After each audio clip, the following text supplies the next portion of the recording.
Dear friends, you're welcome. You're seeing WStv, Worker Socialist TV, and this is our program, Samiki, the program of current affairs. Today, we are again discussing Russia-Ukraine war. As you can see, this war is the focal point of world politics these days, and this war, this devastating war, is taking so many lives and creating so much destruction that the world masses, they are in fact turned against the war. They are condemning this war. They are appealing to big powers to stop this war. But the fact is that the war is continuing, and it would continue as it is intrinsically bound up with advance of imperialism, with world capitalism, and there are no chances in near future for stopping this war. The war is going on. Yesterday, in 2 Russian attacks, there had been huge casualties, and one of the attacks at a military base near Lviv city of Ukraine, at Yavoriv military base, a missile attack from Russian side has left 35 dead and 138 injured. The matter of concern in this attack is that this attack has been carried out by Russia near Polish border. Poland is a NATO territory. Poland is member of NATO, and the battle lines are drawing closer. Ukrainian battle lines are drawing closer to this Polish territory. And if suppose this battle it extends to Polish territory, some way or the other, it may give an opportunity to NATO countries to intervene in this battle. And that would be more damaging. The big powers may clash temporarily, or even it may become a permanent war between NATO and Russia. Russia, in the meanwhile, has taken control absolutely, we can say, not full control, but it is in military terms, it has seized Mariupol city and is carrying out arrests and shootings, unremitted shootings inside Mariupol city.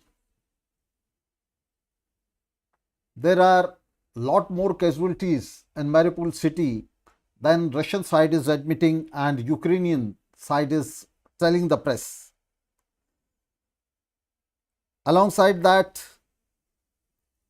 US has pledged yesterday to contribute weapons, light weapons like anti-tank grenades, anti-aircraft missiles, and above all, the mobile missiles that can be used from shoulders. So it has pledged to send these armaments to Ukraine to be used against Russian forces. On their part, Russian forces have warned. There has been an official communication from Russia, from Kremlin, where this communication says that if NATO forces, US or NATO forces sent any sort of military aid to Ukraine at this time, their convoys would be made target of a military attack. And this is very dangerous. If US and NATO are pledging to send this logistic support and Russia is determined to attack them and destroy them, so this may start a direct clash between US, NATO on one side and Russia on the other side. At this juncture, this war is going on, we can say, in a semi-proxy manner where Russia is participating directly but US and NATO forces are not participating directly. They are participating through their proxy, Ukraine. With this threatening from Russia that Russia would target the convoys, the supply convoys, if they would try to bring any logistics in war. So this is very damaging and a threatening warning. Kiev, in the meanwhile, the capital Kiev of Ukraine, that is being attacked by Russian forces from three sides: west, north and northeast. And the ring around Kiev, it is being tightened. Now forces, as I told, Russian forces are approximately 16 kilometers from the center of the city Kiev. So the battleground is drawn closer and closer to the heart of the city, and we would say that heart of the Ukraine also, because Kiev city is the focal point of this war. If Russian forces succeed to take the Kiev city, so entire battle would be in their hands. And unlike in Afghanistan, military canvas, or we can say that topography of Ukraine is not like Afghanistan. Unlike Afghanistan, Ukraine would not be Ukraine resistance would not be able to hold for a long time. After Kiev falls, Russia would be having sway over Ukrainian territory. For himself, Ukrainian President Volodymyr Zelensky knows this well, that this battle for Kiev would be determinative battle, and in absence of Kiev, neither other cities would be able to resist for a long time, nor Ukraine as a whole would be able to stand the onslaught of Russian forces if Kiev is gone. This defeat in Kiev, it would have a very big impact upon psychological build-up of the forces, and the demoralization from this loss in Kiev, that would force the resistance forces in Kiev, not only in Kiev but in Ukraine, in fact, to surrender one by one before Russian forces. So the battle for Kiev is the key to war in Ukraine. Russia is determined to take Ukraine. Russia is determined to destroy the resistance and destroy the Azov battalions, fascist battalions that are backbone of Zelensky regime at present. Russia knows this well, and Russia is ignoring all sorts of appeals, warnings and advice at this moment that tells it to come out of Ukraine. Ukraine for itself is preventing its citizens from living and fleeing from Ukrainian cities. This is not the allegation of Russian forces only, but the international media, international press is also making this allegation, and Ukrainian forces themselves, we can see a lot of videos have come where they are beating Indian students, they are beating all foreign students, forcing them and preventing them from leaving Ukrainian cities. So they are using them as human shields, they are using them as cannon fodder for their war, and this all is going. Amidst this, Ukrainian government is making allegations against Russians that Russian forces are attacking civilian areas. They have attacked hospital, a cancer hospital, they have attacked a school, and this and that. So All this could not be confirmed, that there was no evidence of it, but Ukrainian forces themselves, they are violating international rules of warfare, and they are parading their captive soldiers, Russian soldiers who are being made captive, who are being captured by Ukrainian forces.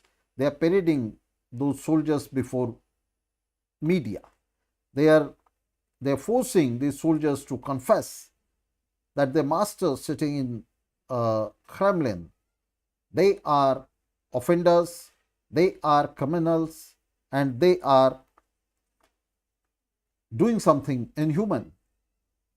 So this sort of parading of captives before international media and forcing them to confess something, this is against international law. But Ukrainian forces are not caring for any law, any morality, any humanity for themselves, but they are making lot of allegations against Russian forces, that Russian forces are committing atrocities. We are not defending Russian forces here. Obviously, Russian forces must be committing atrocities, but these Ukrainian forces, who are driven by fascist battalions, Azov battalions, so these forces themselves were committing so much inhuman crimes, war crimes, they have no right to accuse Russia as offender. Ultimately, this war is war, and for this war, the chief responsibility, if it is upon US and NATO, then responsibility is upon Ukrainian rulers also, who have permitted themselves to be subjected by the mandate, by the command from US and NATO, who have permitted their territory to be made a military base for US and NATO forces. So they are equally complicit in this military drive of US NATO, eastward military drive, the military drive whose purpose was to break Russian territory, the Russian state, and pounce upon it. So Ukrainian rulers, they cannot claim that they were an independent nation, an independent state, and they are being victimized by Russia. They had become tool of US NATO military drive for long before Russia has intervened in Ukraine militarily.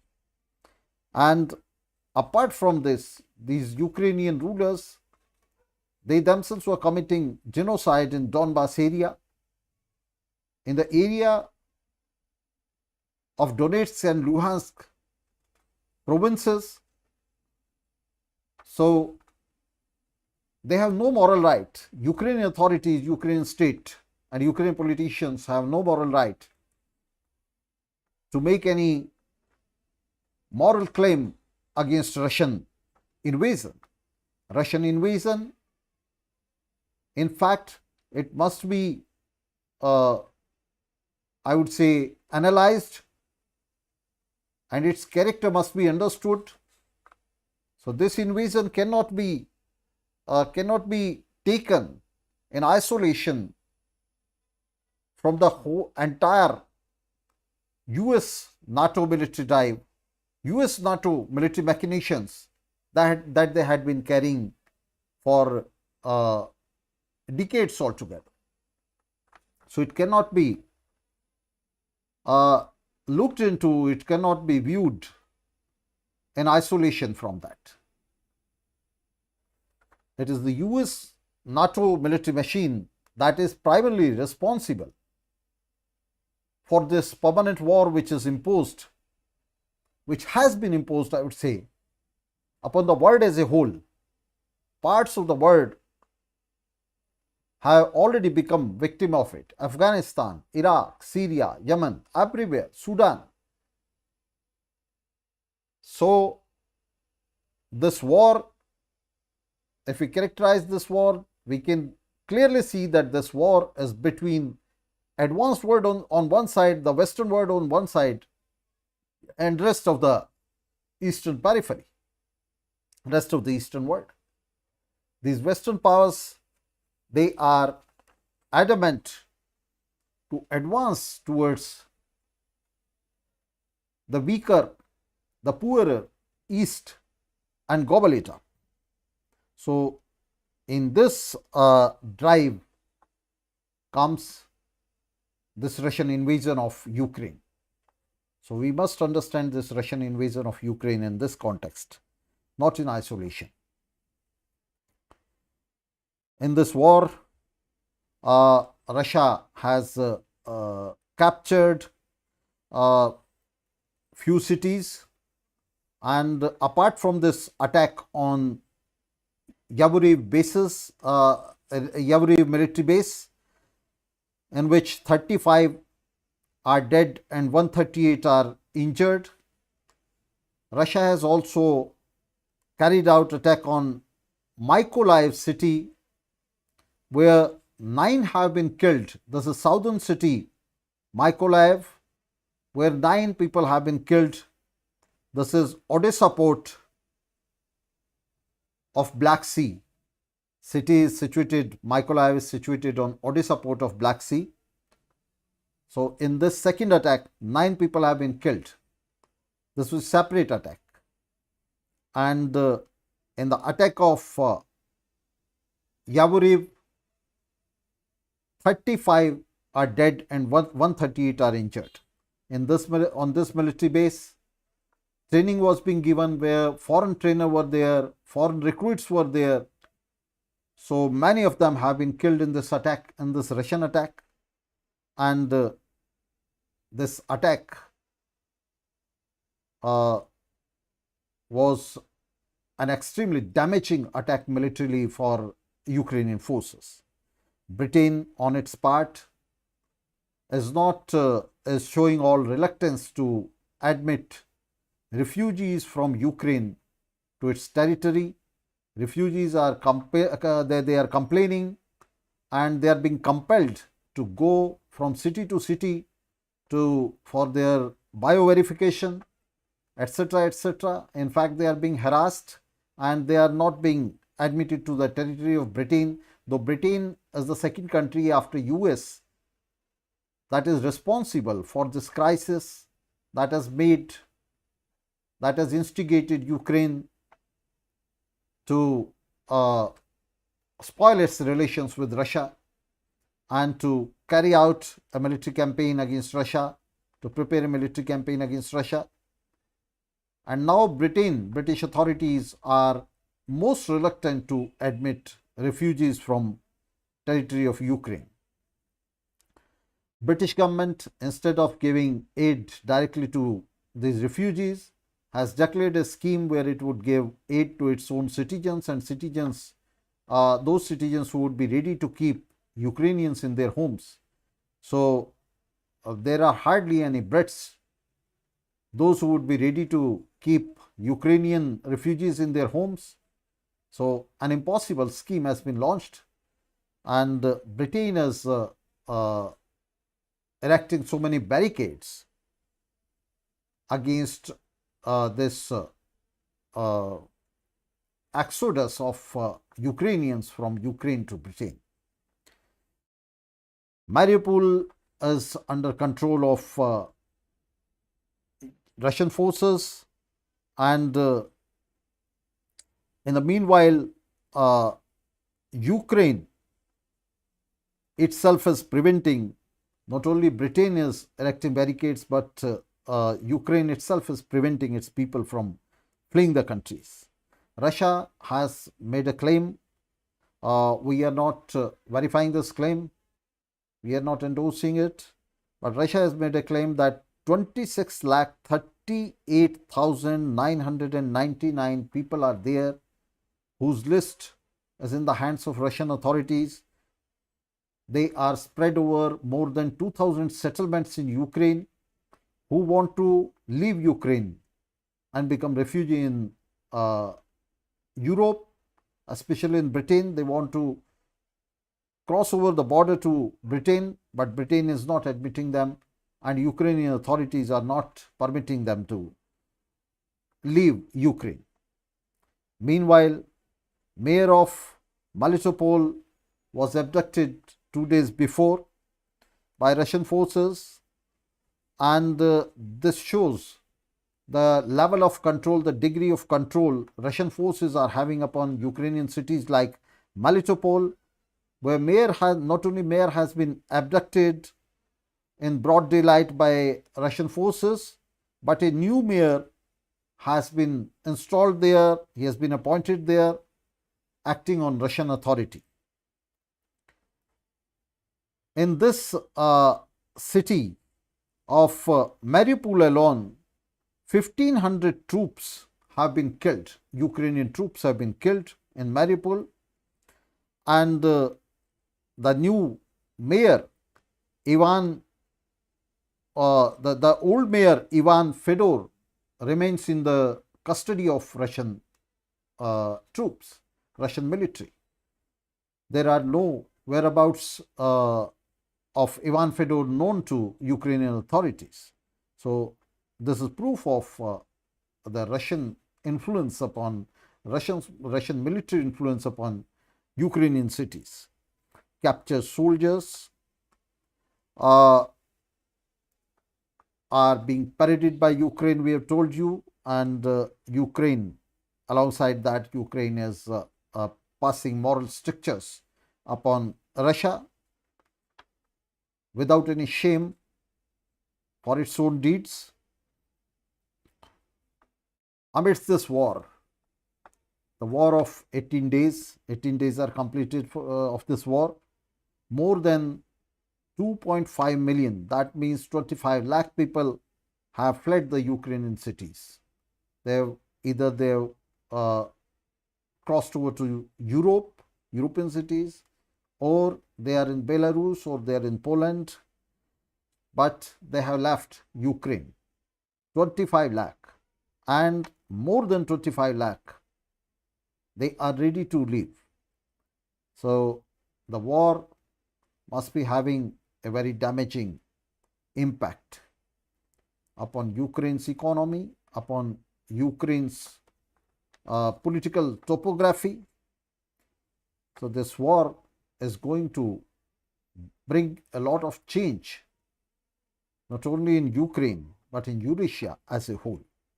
With the exodus of these refugees, the political canvas of those cities who would be admitting them would also come under a change.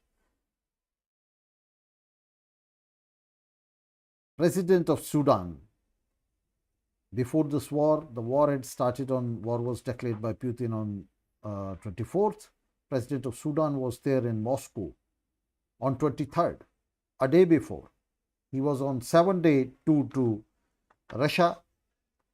So this tour of Sudanese president, it is definitely part of this war strategy of Russia, and Russia had anticipated a blockade and sanctions from the West, and therefore Russia is reinvigorating its relations with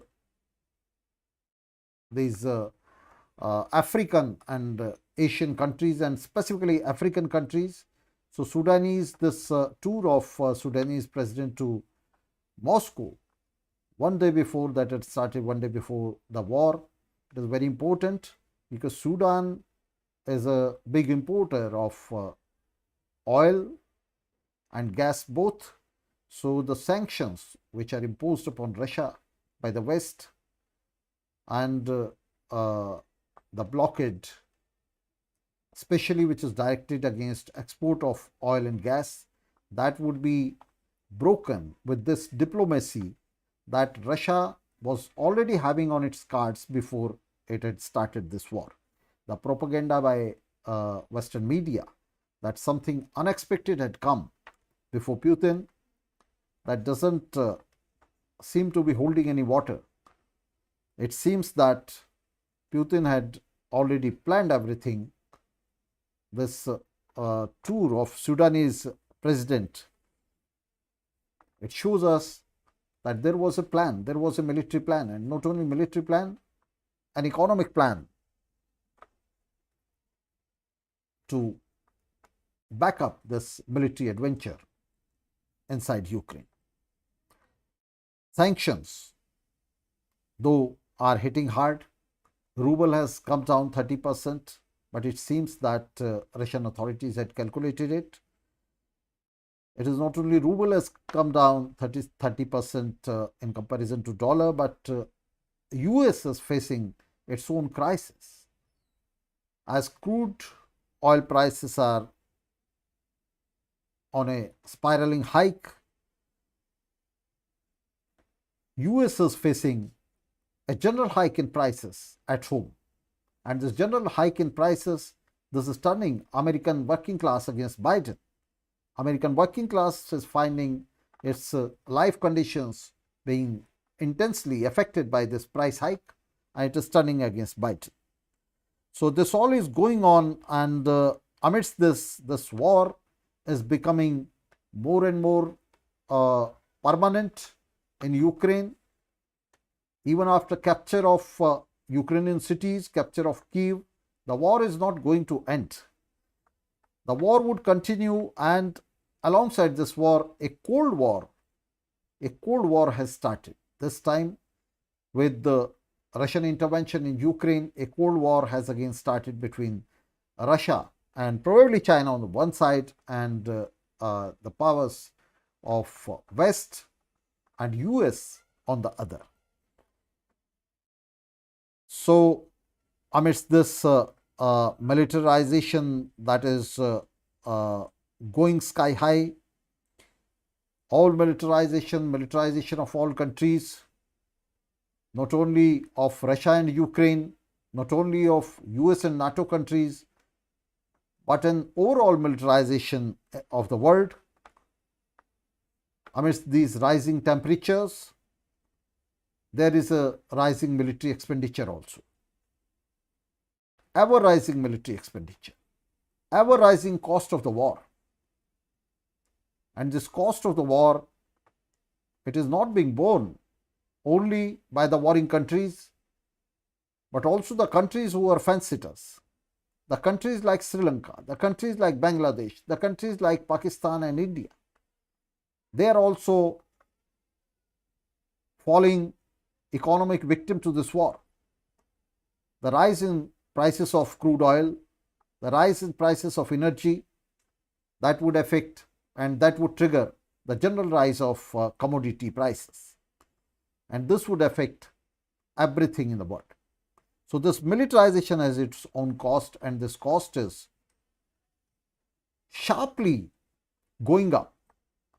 Even the countries who do not have the capacity to afford food and clothing for the citizens, they are being forced. Countries like Sri Lanka and Bangladesh, they are being forced to purchase more and more weapons to defend themselves, to participate in this regime of loot, global loot.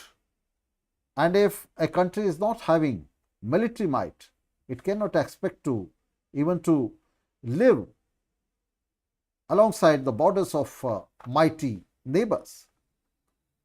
So this is the impact of militarization, that there is a escalating cost, military cost, which is breaking the back of these countries. Poorer countries would fall victim to this breakdown of capitalism first, and then would come the advanced countries.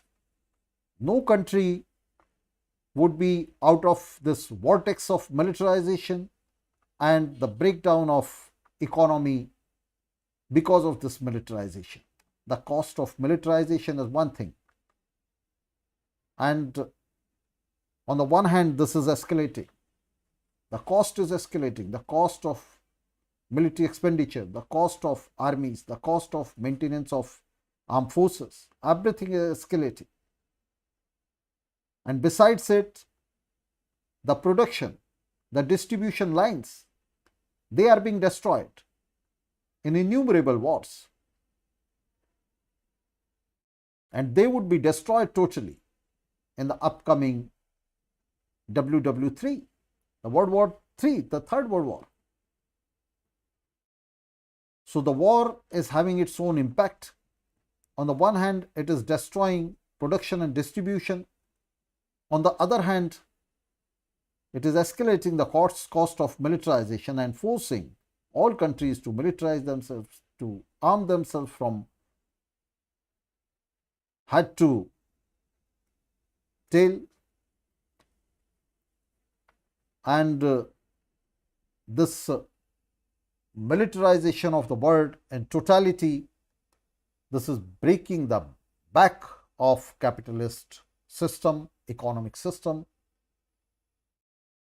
and this way it is sowing the seeds of its own destruction. So the blind forces of history, they are compelling capitalism to dig its own grave through the instruments of war. So the war is coming. It's not coming, but it has come. It is already there. There is permanent war since 2000 and 2001, we can say. For last 2 decades, since the invasion of Afghanistan, at least we can say, or 1998 invasion of Iraq, the war is now permanent. For 2 or 2.5 decades, the war has become permanent in the world. And this permanent war, which can snowball into a Third World War, a nuclear war that may trigger a nuclear winter. This is a huge challenge before our generation, and we have to think of the ways not only to stop this war, but to destroy the very seedbed of this war, of all wars and bloodshed, that is capitalism, that is imperialism. So our opposition to this militarization and fascism that goes hand in hand with this militarization, our opposition to this militarization, to the fascism, to war that is being generated after this militarization. So our opposition to these is our opposition to capitalism. The struggle against militarization is the struggle against capitalism, against imperialism. Fascism and militarization are nothing but shadows of imperialism, of the capitalism in utter decline. So the challenge is to overthrow this decadent system of capitalism, which has divided our world into nation states and which is rooted in turn it is rooted in private property. So we have to destroy it. That is the challenge before us, before the working class, before the toilers, before youth and students. So with this appeal to destroy it, destroy the motherland of all wars and bloodshed, of all violence, of all barbarism, the capitalism, I would seek liberty from you friends to end today's discussion, and we will continue meeting and we will continue deliberating on different political subjects, including Ukraine, that is most important subject in world politics these days. So good night friends, and we will continue meeting. Okay, thank you very much. Red salute.